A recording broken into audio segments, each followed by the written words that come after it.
Amen, church. Amen, Mulwase. Amen, Mulwase. Mwanachi, nakutenda mwari. Yena funubonga mkhulunkulu. Nakutenda pa mwari ngwazino. Akutenda kubonga mkhulunkulu nalesikhathi. Vamwe avandizivi. Abanye amazi yena. Ndoda kutenda kuti mwari vese vatisanganisa. Funubonga mkhulunkulu ngosidibanise namhlanje. Ndoda kutenda vese mapastor nemaelder. Funubonga bonke amapastor nama-elders phakathi kwethu. Ndoda kutenda madzimai nevese vauya kuzoshumira muzita renyu Mwari.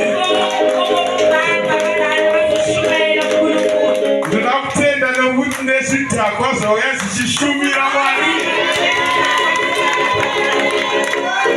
Ndoda kutenda ndakupa testimony rimwe zuva zvandakamboita. Ndakamboti ndiri muno muHolomisa. Ndobva ndasangana nemapurisa.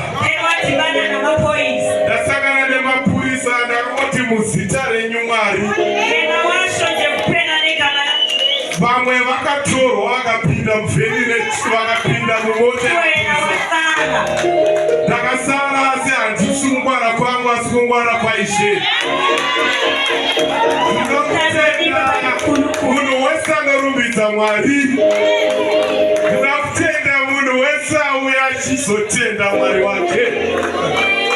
Ndinoda kusiya one song yekuti vanomutsvaga vachimutevera mumweya nemushoko.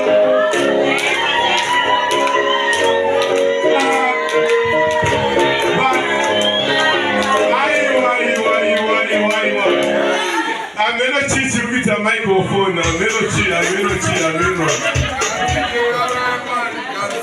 Hallelujah, amen.